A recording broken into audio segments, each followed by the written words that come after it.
My son and his spouse asked me to visit them in Los Angeles. Their house was empty. Their neighbor hurried over, yelling, "Get out before I tease too late."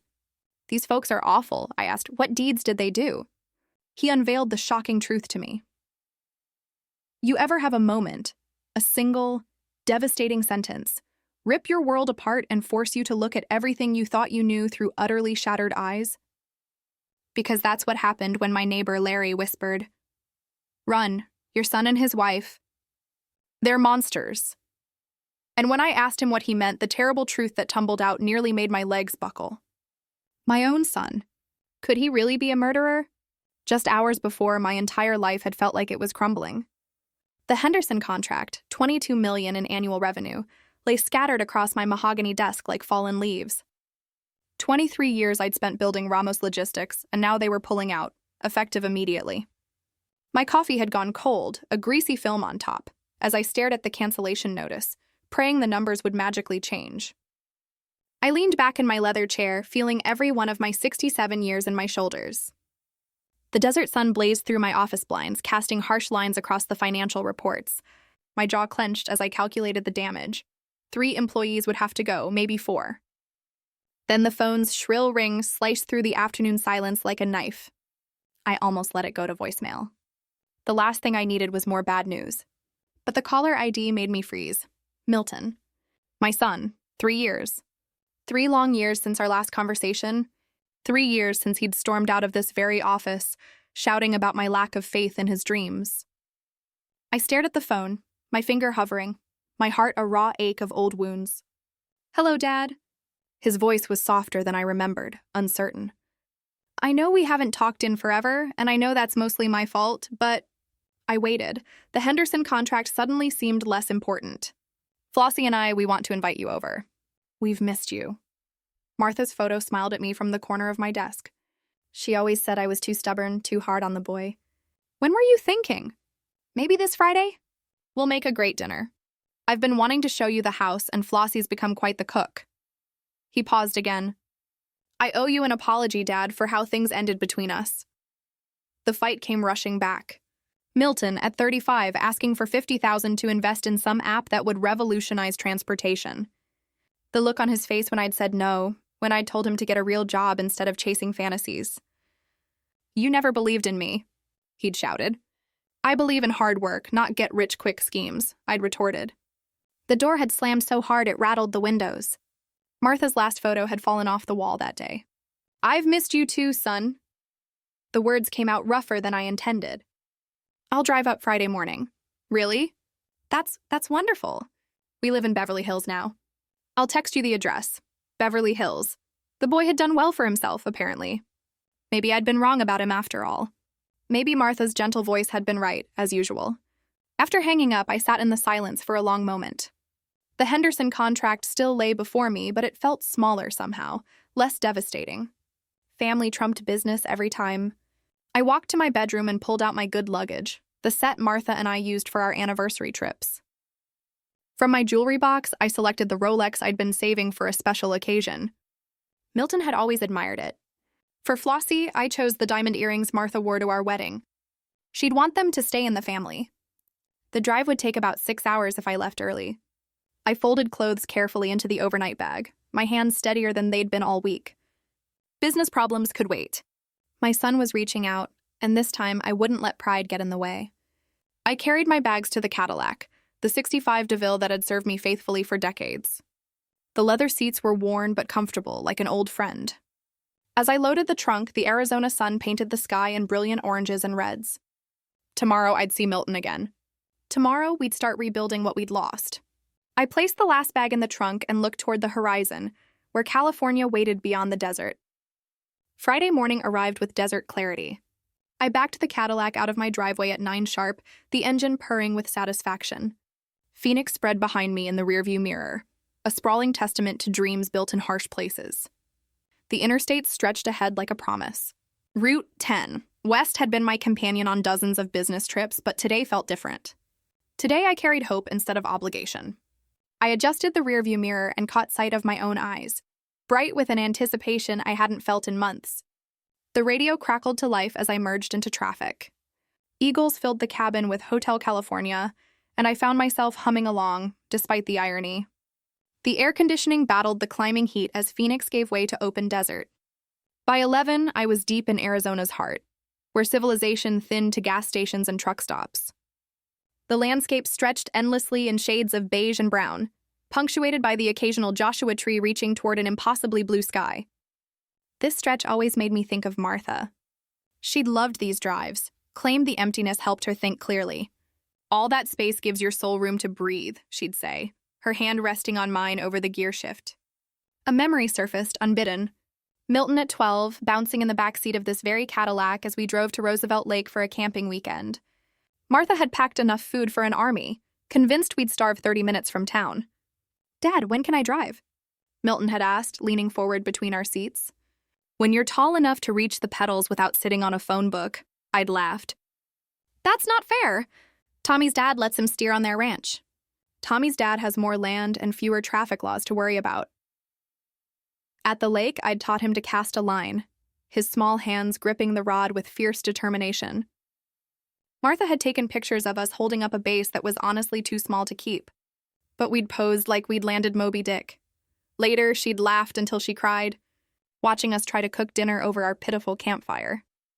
"You two couldn't start a fire if your lives depended on it." She'd gasped between giggles. "We're learning important survival skills," I protested, but I was laughing too. Those were golden days.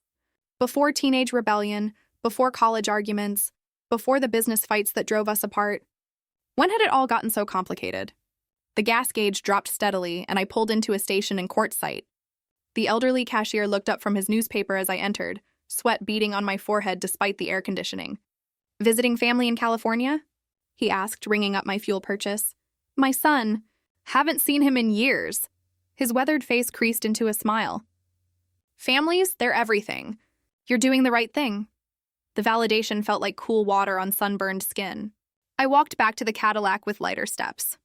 The California border appeared around 2, marked by agricultural inspection stations and the first palm trees. The landscape began its subtle transformation from desert brown to coastal green. Traffic thickened as I approached the Los Angeles sprawl, luxury cars appearing with increasing frequency among the travel-worn sedans and trucks. My old Cadillac suddenly felt shabby among the gleaming BMWs and Mercedes. Beverly Hills money moved differently than Phoenix money, apparently. The GPS on my phone guided me through increasingly affluent neighborhoods. Manicured lawns replaced desert landscaping. Swimming pools sparkled behind high walls. This was Milton's world now, far removed from the middle-class Phoenix neighborhood where he'd learned to ride a bike. Had I held him back somehow? Had my emphasis on practical work over big dreams limited his possibilities? Maybe this success proved I'd been wrong. Maybe the boy I'd raised had simply needed room to grow beyond what I could provide. Traffic crawled through Beverly Hills proper.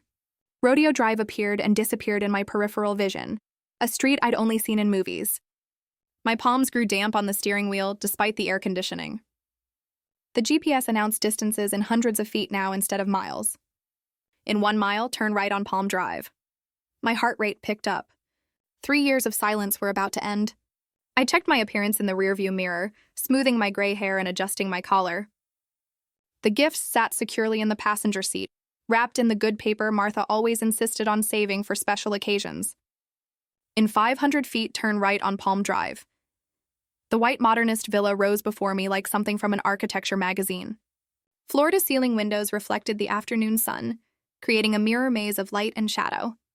A circular driveway curved around a central fountain, its water catching rainbows in the spray. Palm trees stood sentinel along the perfectly manicured lawn. I parked the Cadillac and sat for a moment taking it in. Milton had done more than well for himself. This was wealth on a scale I'd never imagined. Certainly nothing my logistics company could have provided. Pride and intimidation warred in my chest as I gathered the gift bags from the passenger seat. The front door was solid oak with brass fixtures that gleamed like jewelry. I rang the doorbell and heard chimes echo inside, a melody that probably cost more than most people's car payments. Through the frosted glass, I could make out movement, shadows, furniture shapes, the suggestion of opulence, but no footsteps. I waited, adjusting my tie and smoothing my shirt. The desert heat seemed different here, humid with sprinkler mist and swimming pool evaporation. After a full minute, I knocked firmly on the door. "Milton, Flossie? It's Dad," silence answered back. I checked my watch. I rang the bell again, holding it longer this time. The melody played its expensive song to empty rooms. A security camera tracked my movement from its mount near the door. Red light blinked steadily, recording my growing confusion. I waved at it awkwardly, feeling foolish. "Hello, anyone home?" The quiet stretched unbroken. No television sounds, no cooking noises, no voices calling that they'd be right there. Just the fountain's gentle splash and the distant hum of affluent neighborhood life. I walked around the house perimeter, gift bags growing heavy in my sweating hands. The backyard was a paradise of pool and patio furniture, outdoor kitchen gleaming unused under its canvas cover. Through sliding glass doors, I glimpsed a living room that belonged in a luxury hotel lobby. Everything perfect, everything expensive, everything empty. The back door was locked tight. Returning to the front, I pulled out my phone and dialed Milton's number with unsteady fingers. It rang 4 times before switching to voicemail. "You've reached Milton Ramos. Leave a message and I'll get back to you." "Milton, it's Dad." I tried to keep the worry from my voice. "I'm at your house like we planned." "Where are you? Call me back." I tried Flossie's number next, though I barely knew her. We'd spoken maybe 3 times in Christmas calls over the years. "Hi, this is Flossie. I can't come to the phone right now, but leave a message and I'll call you back soon." "Flossie, it's Samuel. I'm here for dinner. Please call me back." The street remained tomb quiet, except for gardeners working across the way. Their leaf blowers provided the only signs of life in this perfect neighborhood. A security patrol car cruised past slowly, the driver giving me a long look that made me feel like an intruder. I sat down on the front steps, setting the gift bags beside me. The concrete was warm through my pants, but shade from the portico provided some relief. This had to be a misunderstanding. Traffic delays, maybe an emergency at work. People didn't invite their estranged fathers to dinner just to abandon them on doorsteps. Did they? My phone remained stubbornly silent. No return calls, no text messages explaining the delay. The fountain's cheerful splash began to sound mocking. 4 o'clock came and went. The sun shifted, removing my shade and leaving me exposed on the steps like a piece of unwanted furniture. Sweat soaked through my shirt despite the California breeze. My leather shoes felt tight and uncomfortable on the unfamiliar concrete. Other houses on the street showed similar signs of expensive emptiness: closed gates, pristine driveways, the peculiar silence of wealth that insulates itself from the world. I'd never felt more out of place, sitting on steps that probably cost more than my monthly mortgage payment. Maybe I'd misunderstood.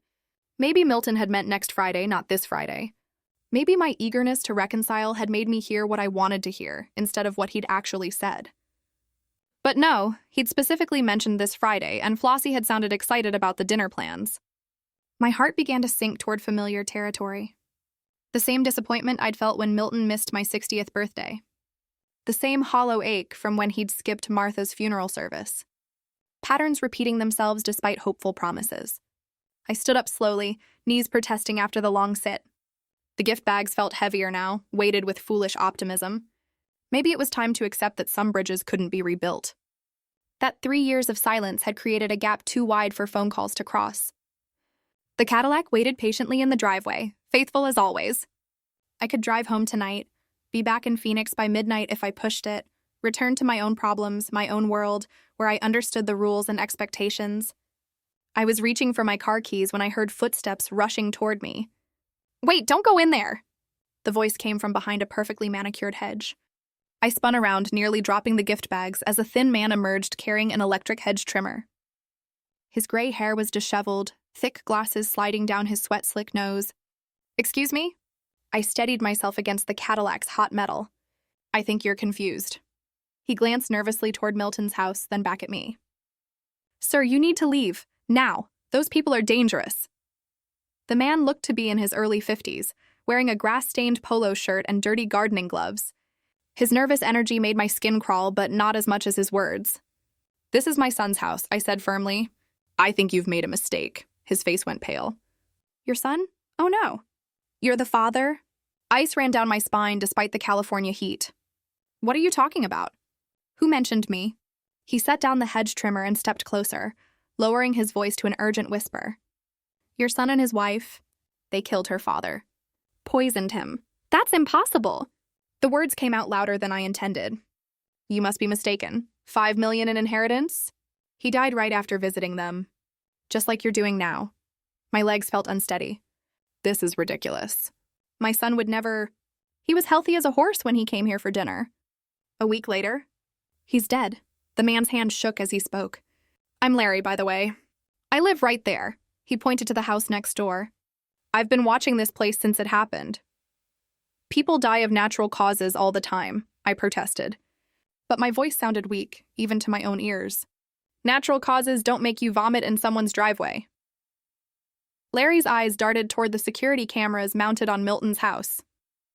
The neighbors saw him leave here, pale as death, throwing up before he even reached his car. The gift bag slipped from my sweating palms, landing on the hot concrete with a soft thud. The expensive wrapping paper crinkled, looking suddenly foolish in the harsh afternoon light.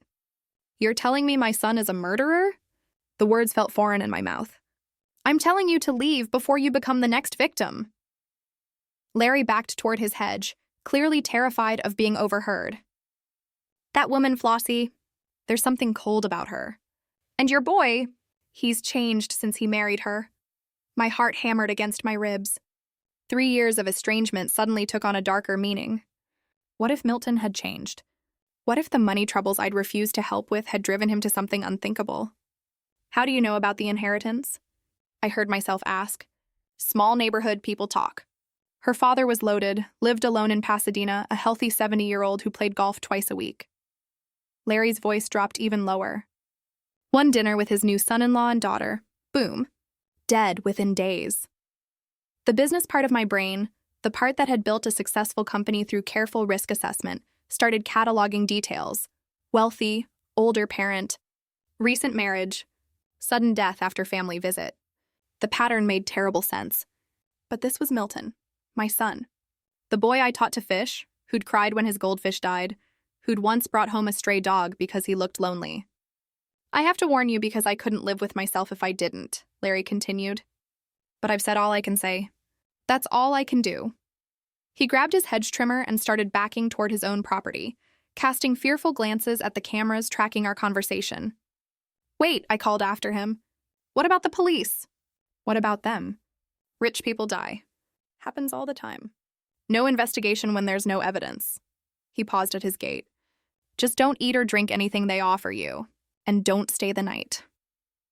I watched Larry disappear behind his hedge, leaving me with questions that made my stomach turn.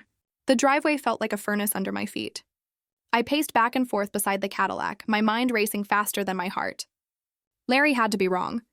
Delusional, maybe senile, or harboring some grudge against Milton and Flossie. My son wasn't capable of murder. The boy who'd cried over roadkill couldn't poison another human being for money, could he? I picked up the fallen gift bags, their cheerful wrapping now mockingly bright. The Rolex inside had been meant as a peace offering, a symbol of renewed trust between father and son. Now it felt like evidence of my own naivety.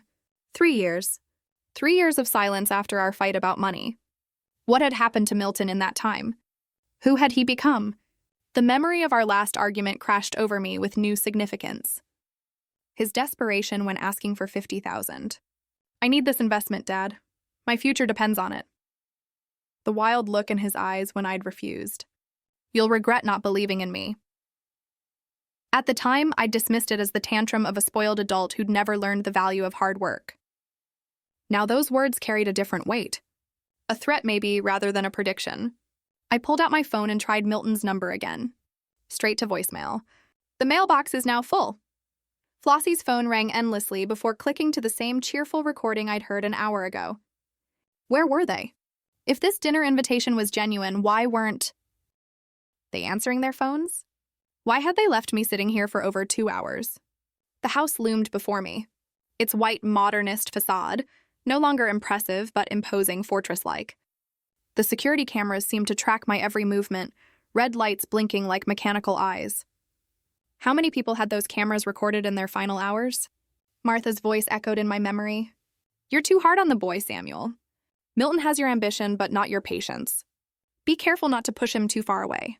Had I pushed him toward this? Had my harsh criticism and refusal to support his dreams created the desperation that led to murder? But that was insane. People didn't kill for money, especially not their own family members. Except they did. The news was full of such stories. Inheritance disputes, insurance policies, elderly parents found dead under mysterious circumstances. I set the gift bags on the Cadillac's hood and leaned against the warm metal. The afternoon sun beat down mercilessly, but I barely felt it. My thoughts were too loud, too chaotic. If Larry was telling the truth, then Milton and Flossie had invited me here to kill me. The loving son's voice on the phone, the talk of missing me and wanting to reconcile, all lies. A performance designed to lure me within striking distance. But if Larry was lying or mistaken, then I was standing here like a paranoid fool, destroying my only chance at rebuilding the relationship with my son. $5 million. That's what Larry had said Flossie inherited from her father. Enough money to buy this house, fund Milton's lifestyle, make all his financial problems disappear. Enough money to kill for. My phone buzzed. A text message. My heart leaped until I saw it was from my business partner in Phoenix, asking about the Henderson account. The outside world, my normal life, seemed impossibly distant now. I checked the time. Almost 5:30. The sun was beginning its descent toward the Pacific, painting the Beverly Hills mansions in golden light. Beautiful and deadly, like everything else in this neighborhood. A car engine hummed in the distance, growing louder. My pulse quickened. Someone was coming down the street, and in a neighborhood this exclusive, it could only be residents or their guests. The engine sound grew more distinct, expensive, smooth, not the rumble of my aging Cadillac, but the purr of German engineering. I had maybe 30 seconds to decide, get in my car and drive away, proving I didn't trust my own son, or stay and smile and hug Milton when he arrived, possibly signing my own death warrant in the process. A silver BMW turned into the driveway, and I had to decide whether to smile and hug my son or run for my life. The BMW's engine whispered to a stop behind my dusty Cadillac. Tinted windows concealed the occupants for a moment that stretched like eternity. I forced my face into what I hoped resembled a relieved smile, though my heart hammered against my ribs. The driver's door opened first. Milton emerged in clothes I'd never seen him afford. Tailored slacks, silk shirt, leather shoes that probably cost more than my monthly car payment. He looked prosperous, healthy, nothing like the struggling man who'd called me 3 years ago begging for money. "Dad!" His voice carried genuine warmth as he strode toward me with open arms. "I'm so sorry we kept you waiting." Traffic was murder getting back from downtown. Murder. The word hit me like a slap. Poor choice of words or calculated cruelty? We had some legal business to wrap up, he continued, pulling me into an embrace that felt simultaneously familiar and foreign. Boring stuff, but you know how these lawyers are. Legal business, wills, maybe estate planning. I returned his hug while my mind cataloged every detail for future analysis. The passenger door opened and Flossie stepped out like a model posing for a magazine. Perfectly styled blonde hair, designer dress that hugged her figure, handbag that cost more than some people's monthly rent. She moved with the practiced grace of someone accustomed to being watched and admired. "Samuel!" She approached with arms extended, her smile bright enough to power the neighborhood. "You're even more handsome than your photos. Milton showed me so many pictures from when he was growing up." She touched my arm as she spoke, a gesture that would have seemed friendly an hour ago. Now it made my skin crawl. I studied her face for signs of guilt, for cracks in the performance, but found only enthusiasm and warmth. "I hope you brought an appetite," she continued. "I've been cooking all afternoon. Your favorites. Milton told me all about your love for pot roast and Martha's dinner rolls." How did she know about Martha's dinner rolls? Milton must have shared more family memories than I had realized. The intimacy of that knowledge felt like a violation. "The drive wasn't too rough, was it?" Milton asked, glancing at my travel-worn appearance with what seemed like genuine concern. 6 hours is a long haul, especially in this heat." "Not too bad," I managed, my voice sounding strange to my own ears. "The Cadillac handles it well." "She's a classic," Milton said, running his hand along the car's faded paint with apparent appreciation. "Remember when you taught me to drive in this old girl? I was so scared I'd scratch her." The memory was real, warm, innocent. It belonged to a different life, before suspicions and accusations, and the terrible possibility that my son had become a stranger capable of murder. I picked up the gift bags from the car hood, my hands trembling slightly. "I brought you both something, just small tokens." "Dad, you didn't have to do that." Milton's eyes lit up with what looked like genuine pleasure. You being here is gift enough. Flossie clapped her hands together like a delighted child. Oh, how sweet. But first, let's get you inside where it's cool. You look overheated and I've got iced tea waiting. Iced tea. My throat was parched from the heat and stress, but Larry's warning echoed in my mind. Don't eat or drink anything they offer you. They flanked me as we walked toward the front door, Milton carrying one of my bags despite my protests, Flossie chattering about the neighborhood and their renovations. The perfect host and hostess, welcoming the beloved family member. The front door opened with an electronic beep. Keypad entry. I noticed the expensive security system, the kind that could keep people out. Or keep them in. The interior took my breath away. Marble floors gleamed under crystal chandeliers. Designer furniture arranged with museum precision. Art on the walls that looked original and expensive. Every surface spoke of money. Serious money. The kind that transformed lives overnight. We've done some updating since we moved in, Milton said with obvious pride, giving me the tour like a real estate agent. The kitchen was completely gutted and rebuilt. Flossie has very specific ideas about cooking spaces. Specific ideas about cooking spaces, or specific needs for food preparation that required privacy and control. It's beautiful, I said. Honestly, you've both done very well for yourselves. We've been lucky with some investments, Milton replied, but something in his tone suggested the conversation was closed. Come on, let me show you the living room. The view of the canyon is incredible. They led me deeper into their palace, their voices cheerful and welcoming, their movements casual and confident. If this was an act, it was flawlessly performed. If it was genuine, then Larry was a paranoid neighbor with too much time and too little sense. But as I followed them toward the kitchen, the expensive house felt less like a home and more like a beautiful trap. And I couldn't shake the feeling that I was walking toward the kitchen where Martha used to hum while cooking our family dinners. I walked toward the kitchen, thirsty and suspicious, while Flossie hummed quietly over the stove. The same tune Martha used to. Martha's melody followed me into the gleaming kitchen like a ghost from happier times. Flossie stood at the professional-grade stove, her back turned, stirring something that smelled of garlic and herbs. The tune she hummed twisted my heart. My dead wife's favorite song, now coming from the throat of my potential killer. Just getting some water, I announced, opening what seemed like the obvious cabinet for glasses. Crystal stemware caught the light, expensive pieces that belonged in a museum rather than a kitchen. Everything here screamed money, the kind of sudden wealth that raised questions. Glasses are in the upper cabinet, Samuel, Flossie called without turning around. Found them. Thank you.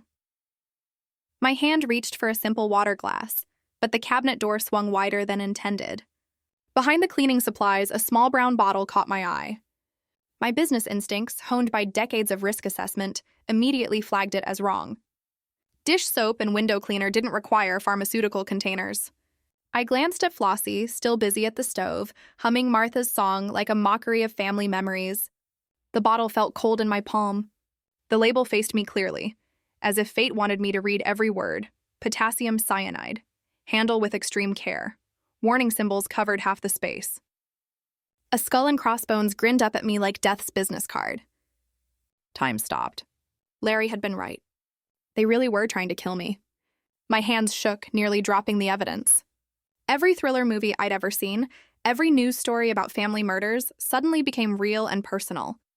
This wasn't fiction or distant tragedy. This was my son planning to poison his own father. How much did it take? A few drops, a teaspoon? The label warned of extreme danger, which meant even small amounts could be fatal. My businessman's mind calculated while my father's heart broke into pieces. The cooking sounds continued behind me, Flossie chopping, stirring, completely unaware that I'd found her murder weapon. She probably thought herself clever, hiding it behind everyday items where no one would look. But I had looked, and now I knew. I forced my trembling hands to replace the bottle exactly where I'd found it, positioning it behind the same cleaning products. The cabinet closed with a soft click that sounded thunderous to my ears. Every movement had to appear natural, casual, the actions of a thirsty father-in-law helping himself to water. The tap ran cold water into my glass while my mind raced through the implications. $5 million in inheritance, money, a house worth millions, a lifestyle neither Milton nor Flossie could afford through legitimate means. The pattern was clear now. They'd killed before, and I was next on their list. "How's the water, Samuel?" Flossie's voice carried false concern. "Perfect. Thank you."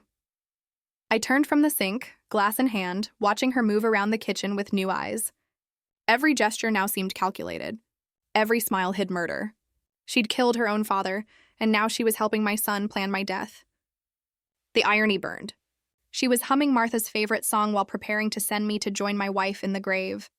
But knowledge was power. They thought I was an unsuspecting victim, a lonely old man desperate for family reconciliation. They had no idea their plan was already discovered, their weapon identified, their intentions exposed. I took a long drink of water, buying time to think. How many people had stood in this same kitchen, trusting these same smiles, only to die within hours? How many family dinners had become execution chambers? The humming continued. That beloved melody turned sinister by its new singer. I turned from the sink with my water glass, knowing that everything Flossie was preparing, including our family dinner, was now potentially deadly. The living room felt different now, like a theater stage where everyone performed roles except me. Milton looked up from his magazine as I returned. His smile, the same one I'd taught him to use on customers when he was 12. "Found what you needed, Dad?" "Yes, thank you." "Beautiful kitchen." The words came out steadier than I felt. "You've both created something special here." I chose the leather armchair with a clear sightline to the kitchen doorway. Milton didn't question my positioning, too focused on playing the perfect host. From here, I could observe Flossie's movements while maintaining conversation. "Tell me about this LA real estate market," I said, needing Milton's attention directed away from my surveillance. "Seems like you've done well for yourselves." "We've been lucky with some investments," Milton replied. The same vague explanation from earlier. The key is knowing when to take risks. Through the doorway, Flossie moved between counter and stove with practiced efficiency. Multiple wine bottles sat open on the marble island. Expensive reds that would have impressed me an hour ago. Now they looked like props in an elaborate murder scene. "Samuel, do you prefer red or white?" she called from the kitchen. "Whatever you recommend," I replied, watching her select a bottle of Cabernet. That probably cost more than most people spent on groceries. Milton launched into a discussion of California wine regions while I maintained appropriate responses, but my attention stayed locked on the kitchen where Flossie poured 3 glasses of deep red wine. She set 2 glasses aside near the window. The third remained by the stove. My heart hammered against my ribs as she glanced toward the living room, checking our positions. Milton was deep in his wine expertise monologue, gesturing with his hands, completely unaware his wife was preparing to commit murder. Flossie reached into the lower cabinet, the same one where I'd found the poison bottle. Time dilated as she retrieved the small brown container. Her movements were quick but careful, practiced. This wasn't her first time. She'd done this before, probably in this same kitchen, maybe to her own father. Clear liquid dripped into the wine glass closest to the stove. 1 drop, 2, 3. A gentle swirl mixed the poison with the Cabernet, creating what looked like an innocent glass of expensive wine. The bottle disappeared back into its hiding place among the cleaning supplies. "The Napa Valley producers really understand terroir," Milton was saying, his voice seeming to come from underwater. "That's what separates good wine from great wine." Great wine mixed with deadly poison, I thought, watching Flossie arrange the glasses on an elegant serving tray. The poisoned glass held its position. I memorized exactly which one she'd doctored. She was humming again. Martha's song. The same melody my wife used to sing while cooking Sunday dinners for our small family. Now it accompanied preparation for my execution. "Gentlemen, dinner is served." Flossie's voice carried theatrical warmth as she emerged from the kitchen carrying the tray of wine. Milton jumped up with enthusiasm. "Finally, I'm starving." I rose more slowly, cataloging the positions of everything that mattered. The poisoned glass sat on the right side of the tray, closest to where Flossie's hand gripped the handles. She knew exactly which one would be mine.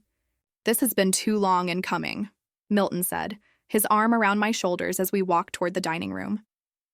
Family should stick together. Family. The word tasted bitter now. My son was leading me to dinner like a lamb to slaughter, his voice full of warmth while his wife carried liquid death in crystal stemware. The dining room table gleamed under chandelier light, set with china that belonged in palaces. 3 place settings waited for us, perfect in their symmetry, beautiful and deadly like everything else in this house. As we approached the dining table set with fine china that reflected the chandelier light, Flossie placed the tray of wine glasses at the center, including the one meant to be my last drink. Candles flickered across polished mahogany as Flossie directed our seating like a conductor orchestrating the symphony of death. The dining room belonged in architectural magazines, crystal chandeliers casting rainbows through wine glasses, each piece of china worth more than my employees' weekly salaries. Samuel, you sit here at the head. She gestured toward the chair furthest from any exit, a place of honor for our special guest. Milton took his position to my right, Flossie to my left. They flanked me perfectly, cutting off escape routes while maintaining the illusion of family intimacy. The choreography felt rehearsed. "Let's toast to family reunions," Milton said, lifting his wine glass with theatrical enthusiasm. Flossie raised hers in perfect synchronization. "To healing old wounds and new beginnings." My glass sat within easy reach, the candlelight making the poisoned Cabernet look like liquid rubies, beautiful and lethal. I could smell the wine's rich aroma from where I sat. No trace of the poison that would kill me within minutes of consumption. "I appreciate the gesture," I began, my voice steadier than my pulse. "But I've stopped drinking alcohol." Milton's expression shifted, surprise replacing expectation. "Since when? You used to enjoy wine with dinner." "Doctor's orders. Blood pressure medication doesn't mix well with alcohol." The lie came easily. Believable for a man my age dealing with stress and health concerns. Flossie's smile faltered for just a microsecond, but I caught it. The tiny crack in her performance revealed frustration beneath the hostess facade. "Of course, health comes first." Milton recovered quickly, but his glance toward Flossie carried meaning. They'd rehearsed this scenario, prepared for obstacles. "Flossie makes incredible fresh juice," he continued, his voice carrying forced enthusiasm. "Apple cranberry blend. You'll love it." The wink he gave his wife might have seemed playful to an unsuspecting observer. To me, it confirmed they'd moved to Plan B. Whatever waited in that kitchen blender would be just as deadly as the wine I'd refused. "I'll get some immediately," Flossie said, rising with renewed energy. Her disappointment had transformed into determination. While she busied herself in the kitchen, Milton filled the silence with nervous chatter about Los Angeles lifestyle and business opportunities.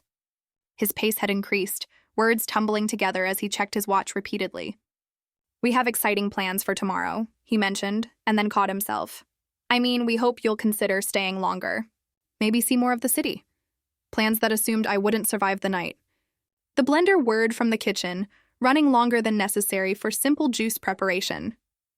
I engaged Milton in questions about house renovations while listening to every sound. Refrigerator opening multiple times, glasses clinking, liquid pouring. The preparation process seemed unnecessarily complex. "This is our signature blend," Flossie announced, returning with an elegant glass pitcher filled with dark red juice. Ice cubes floated alongside orange and cranberry garnish. Professional presentation masking murder. "Samuel, you must try this." She poured a generous glass, her movements precise and practiced. Both of them watched my reaction with an intensity that felt oppressive. Their eyes tracked my every gesture, waiting for me to lift the glass to my lips. "It looks delicious," I said carefully. "But I'm quite full from the water. Maybe with dessert?" "I don't want to spoil my appetite for this beautiful meal." Milton's insistence came immediately. "Come on, Dad. Just a small sip." Flossie worked so hard on it. The pressure escalated with each refusal. Their desperation began showing through cracks in their performance. Milton's voice pitched higher. Flossie's hands tensed as she hovered near my chair. "Please, Samuel." Flossie's tone carried pleading undertones. "Just a taste for me."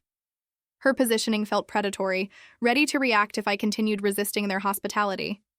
They'd invested too much in this evening to let me leave without consuming their poison.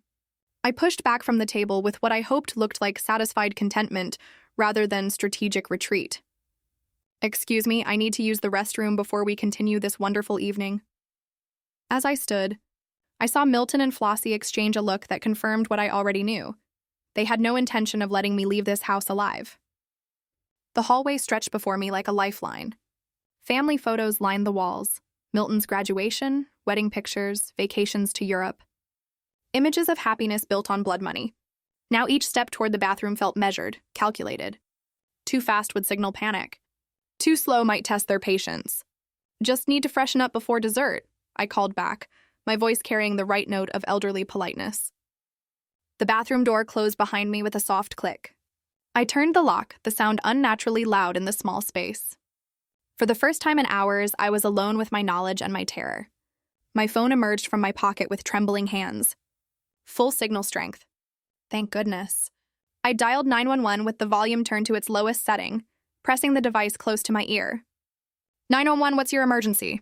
My name is Samuel Ramos, I whispered. My son and daughter-in-law are trying to poison me. Sir, can you speak louder? Are you in immediate danger? Yes, but I must whisper. I'm hiding in their bathroom. They've poisoned my drinks twice tonight with potassium cyanide. The dispatcher's tone sharpened immediately. What's your location? I provided the Beverly Hills address, my voice barely audible above the sound of my own heartbeat. Through the door, I could hear Milton and Flossie talking in normal tones, probably discussing my bathroom break and their next move. I found the poison bottle in their kitchen, I continued. I watched her put it in my wine and juice. They killed her father the same way last year for inheritance money. Sir, stay on the line. Officers are being dispatched. Are there weapons in the house? I don't know about guns, but the poison is enough. They think I'm just using the facilities. How many people are in the house with you? 2, my son Milton and his wife Flossie. They're waiting for me to return so they can try again. The dispatcher's professional calm steadied my nerves. Officers will be there in approximately 20 minutes. Can you stay safe that long? 20 minutes. An eternity when you're performing for your life. I'll need to go back and act normal, or they'll suspect something. The poison drinks are still on the dining table. The cyanide bottle is under the kitchen sink, behind cleaning supplies. Don't touch anything else. Let the officers collect evidence. Keep your phone accessible but not obvious. I flushed the toilet and ran water in the sink, creating authentic bathroom sounds. In the mirror, my reflection looked older than my 67 years. But my eyes held a determination I hadn't felt since Martha's death. What if they try to force me to drink something? Refuse everything. Create any excuse. Help is coming, Mr. Ramos. I understand. I'm going back now. The connection ended. I slipped the phone into my pocket, took a deep breath, and prepared to perform the role of my life. The unsuspecting father, grateful for family reconciliation, unaware that dessert would be my last meal. Milton's voice carried through the door. Dad, you okay in there? Dessert's ready. Coming right out. I opened the bathroom door and walked back toward the dining room, knowing that in less than 20 minutes, this house of lies would be filled with police officers and my son's life would be over forever. The dining room felt like a stage where I performed my final act. Flossie had arranged an elaborate apple pie, steam rising from its golden crust that would have looked appetizing hours ago. Now it represented another potential murder weapon. Samuel, I made this especially for you, she announced, knife poised over the dessert. Your favorite, Milton told me. It looks absolutely wonderful, I managed, checking my watch discreetly. 15 more minutes. But I'm quite full from that delicious dinner. Let me digest first. Milton's enthusiasm felt forced. Come on, Dad. Just a small piece. Flossie spent all afternoon on it. I deflected with practiced ease. Tell me about your neighborhood first. I saw some beautiful homes driving in. The real estate market here must be incredible. The conversation bought precious time, but I could see frustration building behind their smiles. Milton checked his phone repeatedly. Flossie's grip on the serving knife tightened with each passing minute. Then salvation arrived in the form of car doors slamming outside. Milton frowned toward the front window. That's strange. Sounds like a lot of cars. Heavy footsteps crossed the walkway. The doorbell rang, followed immediately by authoritative knocking that made the expensive front door rattle. I'll get that, Milton said, confusion replacing his dinner party charm. Flossie followed him toward the entrance while I remained seated, my heart pounding with relief and anticipation. LAPD. We received a call about a possible poisoning incident at this address. Milton's voice cracked with shock. Poisoning? There must be some mistake, officer. I stood up and walked toward the foyer where 3 uniformed officers filled the doorway. Their presence transformed the elegant entrance into a crime scene. Officers, I'm Samuel Ramos. I made that call. The color drained from Flossie's face like water from a broken glass. Milton's confusion shifted to horror as understanding dawned. Dad, what did you do? I called for help when I discovered you were trying to murder me, I replied, my voice steadier than it had been all evening. The lead officer stepped forward. Mr. Ramos, where are the items you mentioned? I gestured toward the dining room. The poisoned wine and juice glasses are on the table. The potassium cyanide bottle is in the kitchen, under the sink, behind cleaning supplies. Milton's desperate denials filled the air. This is insane. We would never hurt my father. He's confused, possibly having some kind of episode. But Flossie remained silent, her calculating mind already working on damage control. Her silence spoke louder than Milton's protests. 2 officers moved toward the dining room while a third headed for the kitchen. Within minutes, they were photographing evidence and carefully bagging the poisoned beverages I'd refused to consume. The cyanide bottle is exactly where he described, called the kitchen officer. Milton's face went white as the implications hit him. The evidence was undeniable, physical, damning. Sir, you're under arrest for attempted murder, the lead officer announced, producing handcuffs. Dad, please! Milton's voice broke as the cuffs clicked around his wrists. Tell them this is all a mistake. I met his eyes for what I knew would be the last time. You stopped being my son when you decided to murder me for money. Flossie's arrest proceeded with professional efficiency. She offered no resistance, no pleas, just a cold calculation of her odds. As they read her rights, I saw only hatred in her eyes when she looked at me. Larry appeared from his house next door, drawn by the police cars and flashing lights. I warned him earlier about these 2, he told the officers. Something was very wrong here. Thank you, I said to Larry as Milton and Flossie were loaded into separate patrol cars. You saved my life. The neighbors had gathered on the street, drawn by the spectacle of wealth and privilege crumbling under police lights. The house that had seemed so impressive hours earlier now looked like what it truly was, a monument to murder, funded by blood money. As the police cars pulled away with my son and his wife in custody, I stood in the driveway where I'd arrived with such hope just hours earlier, knowing that justice was only beginning. And the hardest part, living with the truth about my family, still lay ahead. The months between June and September passed in a blur of legal meetings, evidence reviews, and sleepless nights. I sold my logistics company to cover legal expenses and the emotional toll of testifying against my own son. The Phoenix house held too many memories of the family I thought I'd known, so I rented a small apartment in Los Angeles to be available for the prosecution. Media attention followed everywhere. Phoenix businessman survives son's murder plot. Larry remained my anchor to sanity, visiting regularly and reminding me that survival sometimes requires impossible choices. September 15th arrived with California sunshine streaming through the Superior Court windows.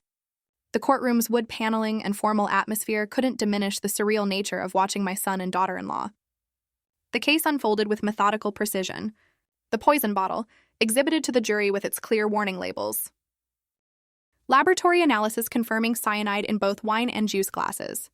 Financial records showing Flossie's convenient inheritance and subsequent spending spree. Larry testified about his warnings and suspicions. His nervous energy on the witness stand reminded me of when he'd rushed from behind his hedge to save my life. Then came my turn.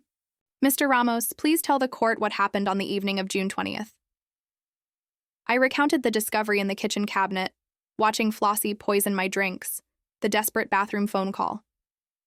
The jury listened with rapt attention as I described performing for my life, while my would-be killers served dinner. The defense attorney tried to portray me as a confused elderly man, perhaps suffering from paranoid delusions, but my business background and clear recollection of events undermined their strategy. Mr. Ramos, the prosecutor asked, are you certain about what you witnessed? I saw her add poison to my drink with my own eyes. My son invited me to dinner to kill me for my money. The words hung in the courtroom air like an indictment of everything family should represent. Expert testimony followed on cyanide's lethality and proper storage protocols.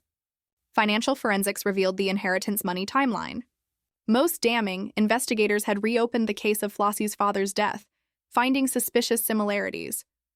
The defense's desperation showed in their closing arguments, grasping at explanations for household poison storage and misunderstood dinner preparations. But the evidence was overwhelming, undeniable, deadly. 6 hours of jury deliberation over 2 days felt like an eternity. When they returned, the foreman's solemn expression told the story before he spoke. We find the defendants guilty on all charges. Relief and heartbreak collided in my chest. Justice had been served, but the cost was everything I believed about family. The judge's sentencing was swift and final. Milton received life imprisonment without parole for attempted murder and conspiracy. Flossie got life for her father's murder and the attempt on mine. The $5 million inheritance was ordered returned to her father's estate. As they led Milton away in shackles, he made one final desperate appeal. Dad, I never meant for it to go this far. You stopped being my son when you chose money over love, I replied, the words cutting through years of false hope and willful blindness. Flossie maintained her cold silence to the end, showing no remorse, no recognition of the lives destroyed by her greed. I walked down the courthouse steps into California's sunshine, feeling simultaneously empty and free. The drive back to Phoenix represented more than a geographical transition. It was a journey toward whatever remained of my life. The desert landscape looked different now, cleaner somehow, as if the truth had burned away illusions like morning fog. Larry had helped me pack, promising to visit once I settled back home. I used part of the recovered inheritance money to establish a scholarship fund for students studying business ethics. Martha would have approved of turning blood money into something constructive. Sitting in my Phoenix living room months later, surrounded by photos that now told a different story, I understood that survival isn't just about avoiding death. It's about rebuilding life after trust dies. Justice was served, but the cost was everything I thought I knew about family. I learned that sometimes the greatest betrayal comes from those we love most, and the greatest strength comes from surviving it. What would you have done in my place, knowing that your own child was capable of such evil? Have you ever faced a betrayal that reshaped your entire world? Tell me what you think in the comments below. I really want to hear your stories.